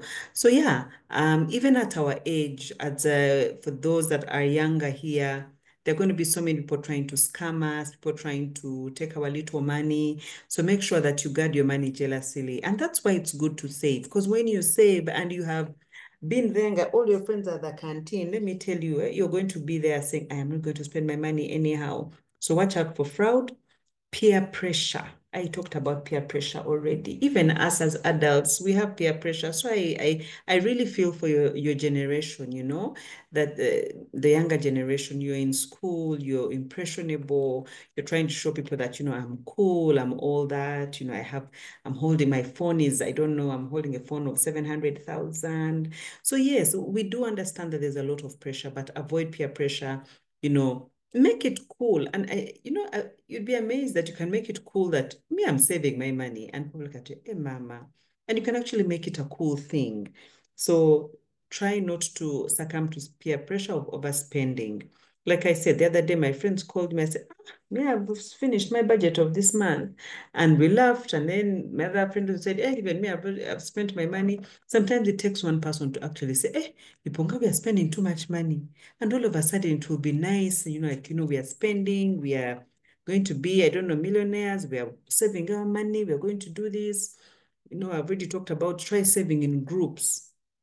If you save in groups, there's so much that you can, and then you'll encourage each other when someone goes to the canteen, like, our 3 times of going to the canteen this week are finished. No more going to the canteen. And you support each other and you'll be there for each other. So peer pressure can lead you to overspending, but actually peer pressure can be good. It can actually help you to save. So you can do it on the reverse. So think before spending. I already talked about that. If you have a card, don't share pins or passwords, because I noticed there's a slightly older audience as well. So of course you save for emergencies to avoid borrowing. We cannot always avoid borrowing, but if we save for, if we are able to understand everything that we have to spend on by creating a budget, right? You're able to understand that, okay, in the month, like now I have a family and I'm able to know in the month when my children are home, I spend a little more money. So I cannot have the liberty to go out as much as when my children are around, because the expense is more. So if I spend, maybe if I still have my budget for going out remaining the same, then I find myself having to, you know, that month, the money was not going to be enough. I find myself borrowing 100,000 here, 100,000 there. And then you're in problems. I know so many people, because of mobile money, they're always changing money numbers. They get a loan from mobile money, then they don't pay it back, then they change the numbers. But every time you do that, by the way, you lose your credibility, because people do understand now that people change their numbers because they have loans with the telecommunication companies. So let us be wary. Let us be very careful. Let us save for emergencies. It is good to save. It's good to have this money. It's good to be clear about what we want. As we move towards the end of the session, we need to take action. It's not just enough to say, it's not just enough to say that I've been in a class. Number one, and as we end, I would want all of us to start typing in as we shall continue through now. I'll take some questions, and then also as I'll be reading through the action points. Before I take some questions, I'd like to say, what is your action today? We've learned that we're supposed to budget, and we're supposed to save, and we're supposed to invest. We're supposed to avoid that peer pressure. What is that action that you want to do? Right? For example, you might say, I want to start small. I want to save part of my money. You can even say, from today, every time my relative gives me money, 10K, I will not use it. That's extra money. I'll give an example of myself. When I was there, when my first job, it was not a lot of money, but it was in a bank. So as a teller, hey, so as a teller, we don't earn a lot of money, but you get tips. Tips are, you work on a client, and then they're happy with you, they give you like a 2K. So let me tell you, I survived on tips. So I was not making a lot of money. Maybe that's why I was able to save some money, because I was making tips. Let me tell you, if you're good at what you do, and then you get some extra money, you go to Uncle so-and-so's place, like, Uncle, I want to wash your car for you. He will give you like a 5K or a 10K. You go to Jaja's house. Hey, Jaja, this holiday, I'm going to come to your home and sprinkling it for you. They will give you like a 10K. You'll find that you can make an extra 50K just like that in holidays. And you save your money. You're like, extra money I make, I'm going to save it. So you can start doing things like that. As a grown-up person, what is that talent you have? I think I had a session with teachers before where I was talking about what is it that you can do. We either have skills, meaning that we have talent means God gave you a talent. A talent talent is maybe you're good at sports, or you're really good with your hands and you can make maybe handicrafts, or you're really good at running, or you're good at, I don't know what it is, or you're good at music. So people have talents. I don't know that I have a particular talent, but I think I can talk. So maybe that's what I'm good at. So it can be a talent, it can be a skill. A skill means that over the years, as a person, you've done it for so long, you've become really good at it. Meaning you've been a teacher for a while, you're really good at understanding the challenges that students have, and you're able to teach in a way that is different from how other teachers are able to teach. You're able to identify differently abled children in a classroom and tell the parents that I can see your child, this one, I know how to help them get better. In a bigger class, they might not be okay, for example, but in a smaller class, I can give them individual questions that might help them pull out of where they are. I don't know what it is that you're good at, but you can do something in order to increase your allowance, your earning basket, and earn some additional money. So start small, save part of your allowance if you're a student. Some students get some, I don't know, some money at school because of the activities they take part in. You win a contest and you win, you can save something. So whatever you do from today, if you cannot save, by the way, you've not even started your journey of financial literacy. You start with saving, then tracking. Track your spending using an app or journal. By the way, if there's another thing you need to do, if you want to become a rich person or even just want to become financially independent, is to know where your money goes. Because just like one of us shared, I think it was Imran, he saved his money. Do you know how hard it is to save money? And then it all went. So sometimes we save and the way it comes in, it just goes. So it's good. The way you need to save, you need to first save it. You see this jar? Invest it. Let me go back to the savings thing, the investment. So you see when you save money, and it starts to grow, you're supposed to eat off these leaves, not the jar, because the one which is little gives you very little. The more you save, the bigger the plant. If you want to make tea, for example, if there are tea leaves, let's say these are tea leaves. If you're taking tea on this little one, you can only take so much tea, but the more you save, the more you're able to pluck off these leaves every day. So the trick is when you're trying to save, invest, you're saying, but if I save, then how could I use my money? Because I'm saving for something. Yes, you're saving, but don't eat your savings. They say don't eat your eggs. Wait for the chicken or don't eat the chicken, wait for the eggs and you eat the eggs or something like that. Eat the fruits, don't eat the fruits of your labor. Wait until the end. So save it, invest it, and then if you see this basket here, there's another thing of compounding interest. You see here, you can actually eat this money if you want, the 33, the 69, the 100,000, the 155, the 200. You can actually now, this money you can eat very comfortably because you have money which is going to produce more money for you. Okay, so you can continue. So then, of course, this calculation would change. It would be, but it would still at least be 600. But you can now eat this 33K because you kept 300,000. So that is the trick of saving. I'm not saying when you save, you cannot eat your money. But when you finish saving, you invest it, then you eat the fruits of the investment. The bigger the investment, the more money you have. The more money you have, the more you can eat. So you see in the 6th year, I think it was going to reach 300. So all of a sudden now you're earning as much as you're saving in a year. While you're sitting and sleeping, but you need to first sacrifice for a few years to be able to raise your income to that level where it can get you enough money to be able to spend as much as you can save. So all of a sudden, this 300,000 is nothing because now you're like, I'm actually earning that when I'm sleeping. So what is it that we are starting today? Learn more. This is just the beginning. We've just scratched the surface. I'm hoping we can have more sessions where we can now be able to share more stories, or even just to understand a little more, maybe invite different speakers to see what else they're talking about. I'm hoping I'm just the first of many, where someone else, because every time you listen to somebody else, they teach differently, they talk differently, they give you different shared experience, and you're able to take it so much more and so much better. Remember, small habits build financial success. You cannot make money if you do not have discipline. You have to have the small habits. The habit that saved, in order to get that 300,000, you had to have a habit. You saved, you suffered, well, not even suffered, but you sacrificed. When people are going to the canteen, you're like, it's okay, me, I will not go. I will not go. Me, I will stay. So what is that one financial habit you want to start today? Maybe you're saying, starting today, I'm going to track my expenses. Where does my money go?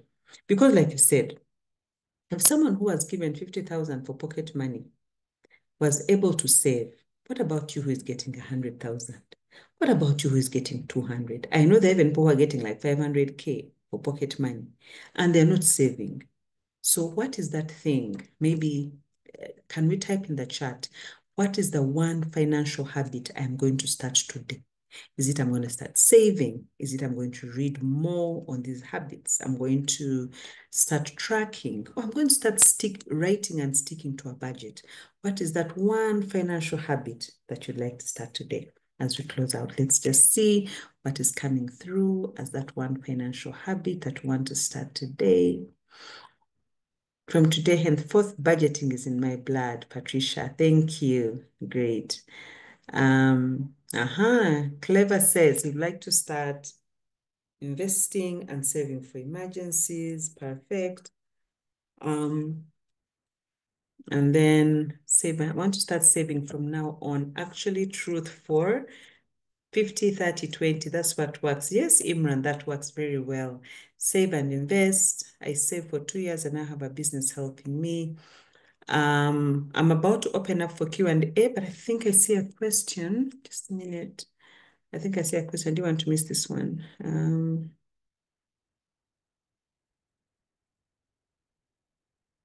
How can one manage financial stress? I don't know, maybe Patricia, you can expound on that, and that can be the need to save money, investing. Okay. I want to thank you so much for listening in. So I'll take this opportunity to just open up and ask. Patricia asked a question, how can one manage financial stress? Maybe you can expand on that as we come to a close. Patricia?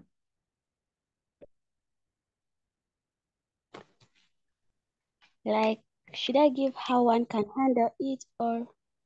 I think it was your question. I don't know. Was it a question, a sentence? I don't know. Yeah, it was a question. Or you're asking?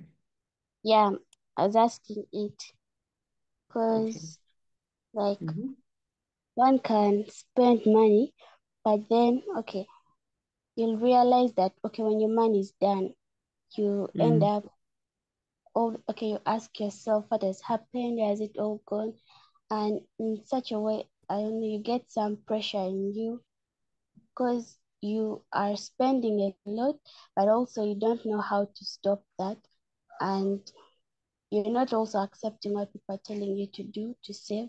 So you end up just getting confused and you're stressed at that point. Okay.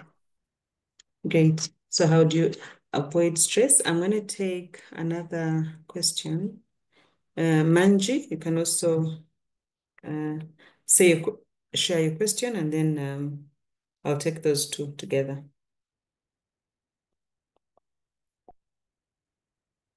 Yes, Manji. You're muted.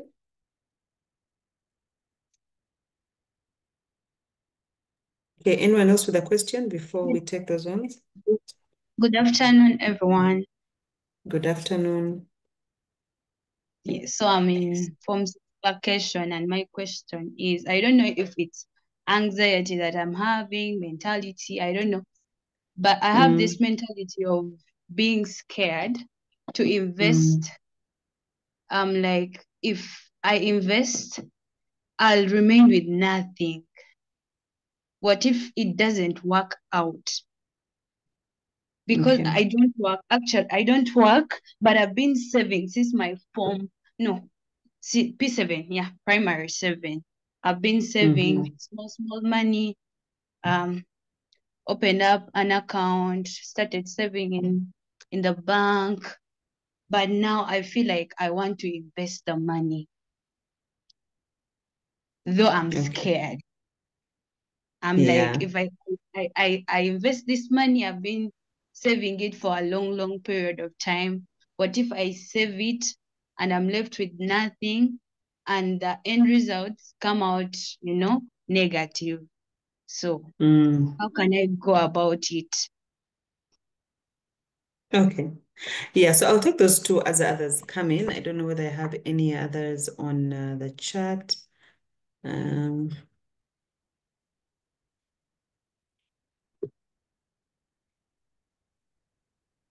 Let me see, how can I best save my money? How can one be debt-free totally? Okay, so how can I control financial stress? The beginning session, we talked about setting a goal. It's very important to set a goal. Why are you saving? When you have a goal, then you have direction. It means you wake up, you live and breathe. You thought about your goal. Remember, they're smart. It's specific. It means I am saving for a laptop. I don't care what the others are going to the canteen. Like me, I'm working towards getting my laptop. I will get a laptop. I want an HP laptop. It is going to be, I don't know, 800,000, and I need to save towards it. When you save and you have a goal, so that means that if I have 2 years to save for it and I'm breaking down measurable. That's why I'm saying it's very specific. When I'm helping people to set their goals, it is that your financial goals, break it down. If I'm saving, I need to save 800,000, and then I need to work my way backwards. It's going to take me, for example, 2 years. If I want to get it, maybe by the time I go to university, meaning first year, am I in S4 now and I don't have a laptop? So you're saving, going backwards. In 2 years, I need a laptop. What does that mean? If my laptop is going to cost me maybe 1 million shillings, means I need to save 500,000 every year. If you break that down into the different months, it means I need to save at about 45,000 a month. And then you keep breaking it down like that. There, you're not confused. It doesn't matter whether everyone is going somewhere. Like, no, I don't have money today. I'll pass. And you don't say it and feel bad because you're like, it's okay. I have a goal. You're saving towards, someone's friend was saving towards a car. And they're like, yeah, we go to the canteen. I don't have money today. You're saving towards your car and you won't feel bad. By the way, you'll go and eat that school food properly without thinking because you have a goal. So usually when you have a goal, it helps you to avoid all this, looking at people and being pulled in. Every time you're moving towards something, that helps you quite a lot. So set your goal. Be clear, why do I need this? Because sometimes it's your why has to define the depth in which you're saving. If you know exactly why you're saving, it's very easy to, not easy, but it makes the journey easier, more bearable to sacrifice, because sacrifice is not easy. Scared to invest. Yes, investing is not an easy thing. And I actually think that when you're saving, when you're investing, you've saved your, I don't know, maybe 1 million shillings. I like to use round figures for ease. Don't put all of it in a business that is, so if you're going to a higher level and you're talking about business, there are businesses all businesses have a level. There are those that are risky. There are those that are less risky. I saw people talking about land, which is also a form of investment. There's some which are long-term investments. There's some which are short-term investments. Agriculture can be a short-term investment, meaning that if you plant beans, you expect that you'll harvest in 3 months, and that's a short-term investment. If you invest in broilers, which are chicken, means in 6 weeks you expect to be getting money. Yet if you invest in, again, chicken, but layers, that's a longer term. If you invest in land, it means that you're going to buy that piece of land and hope to sell it maybe 5 years from now. So it's a longer term investment. So the purpose, I remember we go back to the beginning. Why are you saving this money? And what are you working towards? When you're doing that, those goals, so you set short-term goals. So when you're doing a plan, you divide it into 3: short-term goals, medium-term, and long-term. That helps you to know that in the next 6 months, I want a laptop. In the next 12 months, I want to be able to have a car. No, in the first 6 months, I need a laptop. In 3 years, I want a car to be able to drive myself when I go to university. And in 5 years, I want to be able to buy my first piece of land. So that's going to guide you. So you can say, as I'm first saving, then it's money for a laptop. I'm not going to buy a piece of land. So you say, okay, money for a laptop, I'm going to put it on a unit trust. It's going to accumulate. By the time I reach VAC, I will have accumulated 1 million shillings. And then that money is going to buy me a laptop. Then you're going to say, now I want to buy that car. I need to also work towards it. So you keep breaking down your money. So if you have 1 million shillings, you break it down. You don't save all of it in the same basket. Maybe 300,000, you can use it for short-term savings. Another 300. So you break down your savings money and you don't invest all of it, say, in poultry. You can put some, you can say, okay, now that I have 1 million shillings I've been saving since I was in school, I'm going to put 300,000 in poultry. The 700, because I don't know yet, let me put it in the unit trust, because the unit trust is safe money. It's a safe investment. It will come back. So you put it in poultry. When the money for poultry maybe grows, you can the money I put in poultry is the money that's going to buy me a car. You understand? So it depends on how you budget your money. It depends on on what you want. So I agree with you. Do not put all your money which you have saved in one thing, because, but you know that saying in English, do not put all your eggs in one basket, because if that basket falls, all your eggs will pour. So yes, I totally agree with you. Do not put all your money in one basket, but put it in different things. Divide it in half, maybe 500,000 can go into an agribusiness, starting whatever business you want to, or even investing in yourself to learn maybe digital marketing, so that you can now start providing digital marketing skills to people. And then the other one will be in a unit trust and to give you self-interest. And after some time, you can achieve your short-term goals. So yes, please divide your savings so that you don't put all of it in one basket and then lose it all at once. The word saving is easy, but implementing it is like becoming saved and you lose all worldly pleasures. I actually don't think so, Musa. I don't know whether they end up with questions. I actually don't think so, Musa. I actually think that saving is savings help us to achieve what we want. That saving is hard, but it's not that you have to leave all pleasure, because actually you're saving towards what you want. If you want, you're saving because you want to drive a car. You're saving because you want to have a better phone. You're saving because you want to have a laptop. You don't want to go to university and you're typing on paper and writing on paper. You're saving because you want to buy a piece of land and say, when I graduated from school, I actually bought my piece of land. So that's what you're saving too. And if you don't work towards it, then when people are buying land, you're right back to you haven't made any achievement because you did not put in the effort. Saving is hard, but when you learn to save little money, 1,000, 2,000, it doesn't matter. When you give you 1,000, you save 200 shillings. You'll be amazed that you'll be able to save that money. The core principle of savings is to save first before spending. I said it earlier, when I get my money, I do not, by the way, I don't touch my account. The first thing I do is put money away for that saving, in that savings basket. I save. The plan comes first. You plan that I need to save X% of my salary, so that the moment salary comes, doesn't matter of how much, the moment salary comes, you already know how much you're going to save. So you're going to save that money. So you say, I'm going to save X%. That's a plan. Set a plan. Remember, the first thing we did was setting a plan. We set a plan, we budgeted. We created a budget of saying, okay, so this is my plan. I want to do this. I need to create a budget. Then you create a budget. And now I need to save.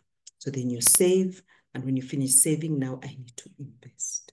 And then you start to invest. So that is really the ABC of financial literacy. Mercy, over to you. Thank you so much. What you have said is really enough. More, it's a lot. For the young ones, of course, for me, I'm not like a secondary student. I'm working, and I've really been working actually, but I love advising people. I feel happy when I advise someone onto something.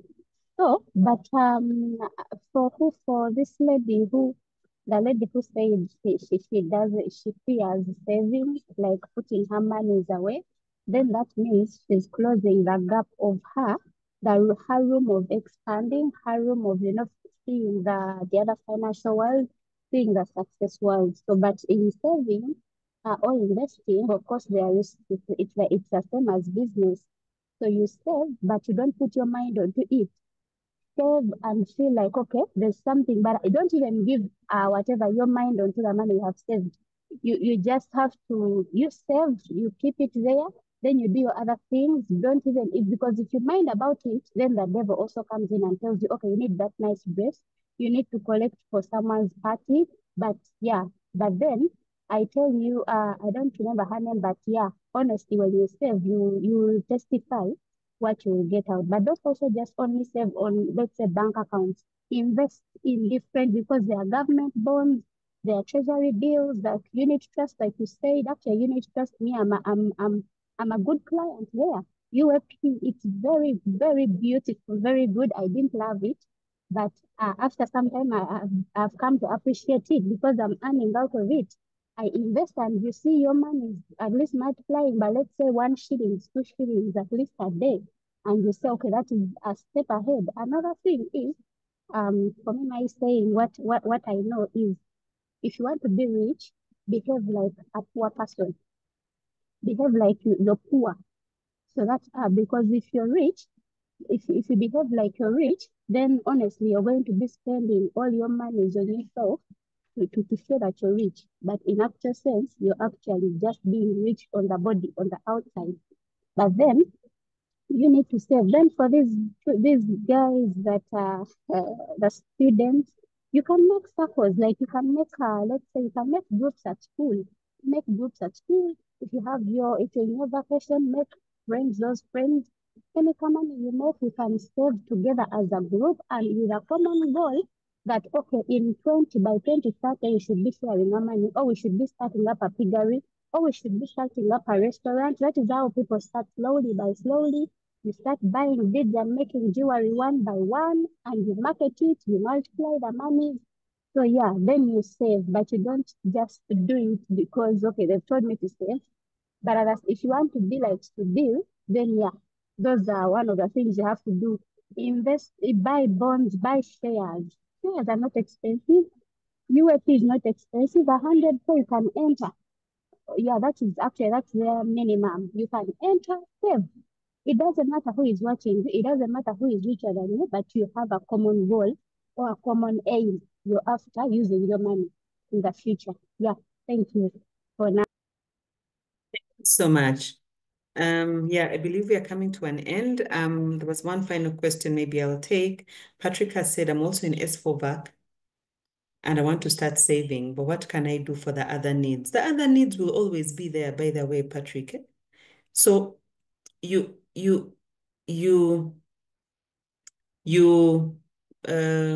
suffer now for later, for lack of a better way to put it. If you save now for later, remember that thing I shared of, let me reshare it. That thing that I shared of the compounding interest of,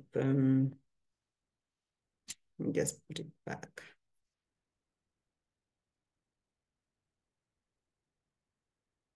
Remember this thing which I shared of 300,000 is you have to sacrifice now. That is not even an option. You don't even have that as something you cannot do. If you want to enjoy later, it's like a sports person. Let's even take it, you're doing sports and someone saying, I want to become the best Ugandan, I don't know what sports you do, Patrick.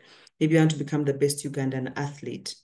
When your friends are going for the movies, or if you have siblings at home and your siblings are sleeping in the morning and waking up at 8 or 9, if you're an athlete, you have to wake up very early and go and run. It's called sacrifice.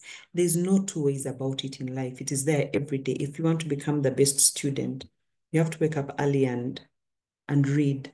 Whatever it is that you want, same thing. If you want to make a lot of money, you have to sacrifice for a while, maybe 4 years, 5 years, depending on how badly you want to. You say, I am not touching my pocket money. If I am getting X money, I am not touching it. And you'll find that maybe you'll even find I'm going to do things for people. I have my neighbors. I'm going to wash people's clothes. I'm going to wash people's cars. I don't know what. I'm going to visit Uncle so-and-so. He has many things to do. I'm going to do things. You'll find that you can even save 500, depending on the level of commitment you have and how soon it is that you want to become financially independent. Maybe you want to say, me, I will use 3 years. I don't care. You save every penny, you work hard, you wake up early, you go to school, you ask the people at the canteen, how can I help? I don't care what you do, but you have to sacrifice. There's no shortcut to that if you want to make money. I think that's it for now. I would like to thank you so much for being part of this. I hope that you've taken away something or two. I hope that, yeah. Okay, yes. I was seeing if there's any other question in the chat. I hope that we have taken away something, but most important, I hope that we can all commit to something. The financial journey, it is good to be financially independent. The earlier you start, the better, because then you're able to say, what type of life do I want to lead later? Where do I want to be by the time I'm at university? What type of job you can choose your job, because if you've been saving from an early start, it means by the time you're 25, you have some money coming in, maybe like a 500,000. You saw how at the end they have some money. If you have like a 500K coming in, because you started saving early and in budgeting, saving, and investing, you actually have 500,000 coming in every month, and then you're able to pick the jobs you want to do. You're like, that job, no, I don't want it. That one will make me, no, I don't want it. You have some freedom. That's what they call financial independence. You can make your choices on your finances. So that definitely is what I want to leave you with. Maybe to leave you with a parting shot, just a minute. To leave you with a parting shot, I forgot to share this with you, is that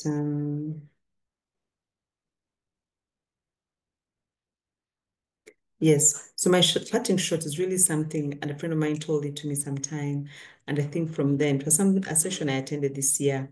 If you do, you must gain control over your money, or the lack of it will control you, will forever control you. I say that again.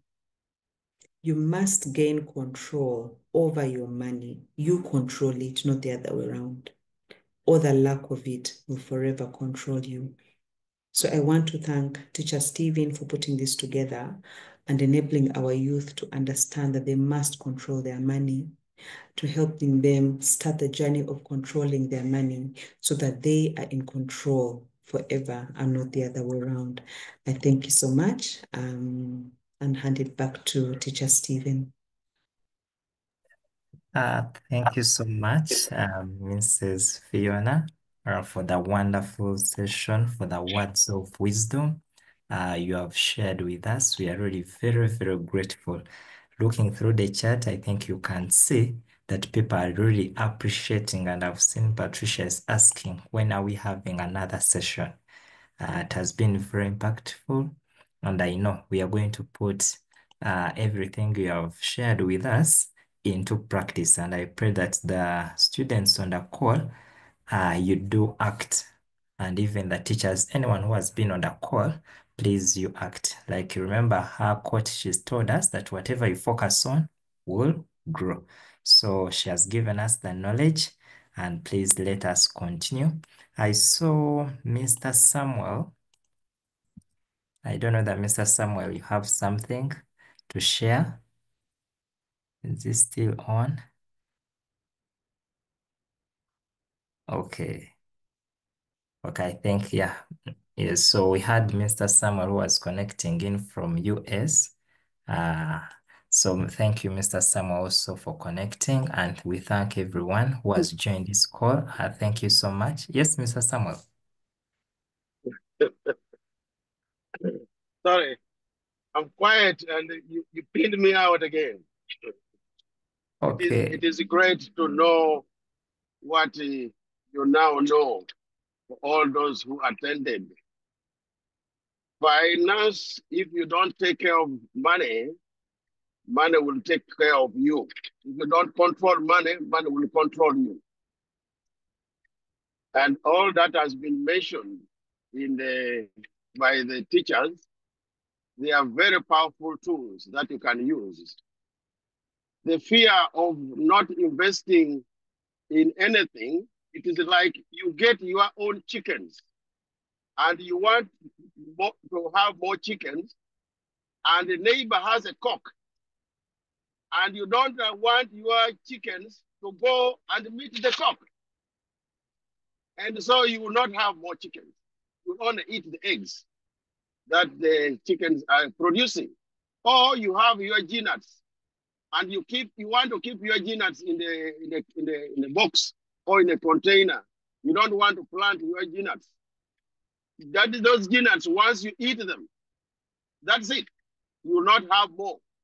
So the more you go and plant, and remember, when you're planting GNATs, you pick the best seeds. That's what you dig down and bury in the ground and forget it. And once they come out, there will be more. If you get hold of how to use your money, even if it's 1,000 shillings, and you use it properly, you will be able to use money even if they give you 1 million. But if you cannot use 1,000 shillings appropriately, then even if they give you 1 million, it will be waste of time. So finance or getting debt, you cannot be debt free. What we call debt has come to stay, even in Uganda. You borrow and use it, but don't borrow and eat it. Borrow and use it for a profit. Borrow, use it to gain something out of it. So thank you so much. I'm learning a lot from you guys too. Thank you. And go and apply it. Don't just listen and let it go. Thank you. Okay, thank you so much, Mr. Samuel. We want to thank everyone. Thank you so much, Mrs. Fiona. We shall be sharing this recording such that our friends who have not been able to join can be able to join. Mrs. Fiona has promised to share with us something.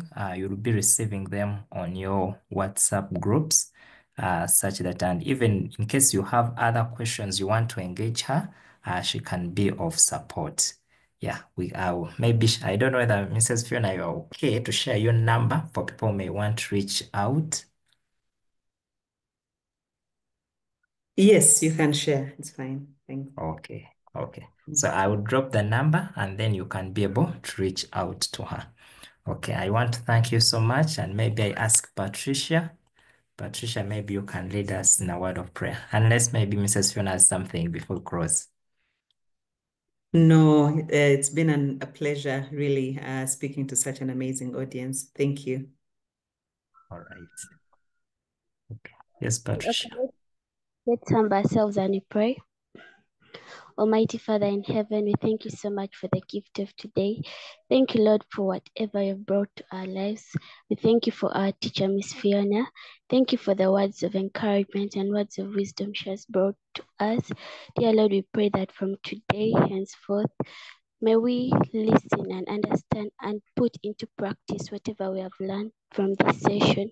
And may we help our friends who are out there who have not got this. We also pray that they may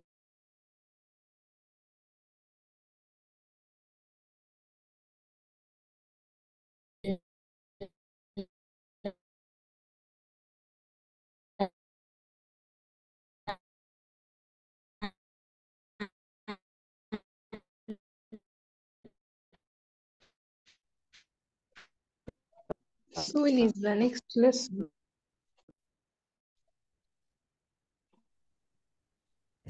I think network. Thank you so much and have a good evening, everyone. Bye. Bye.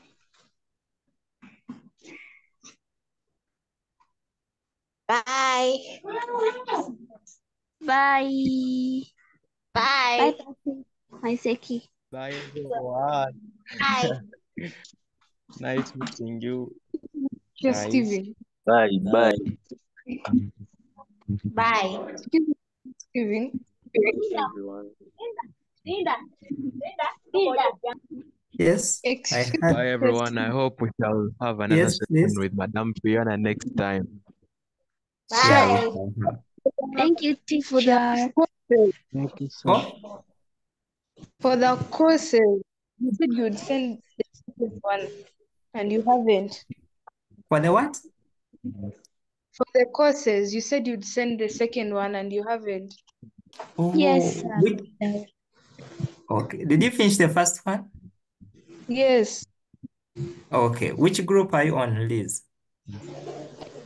One was right. It says senior 2A, holistic Okay. senior 2A 2024.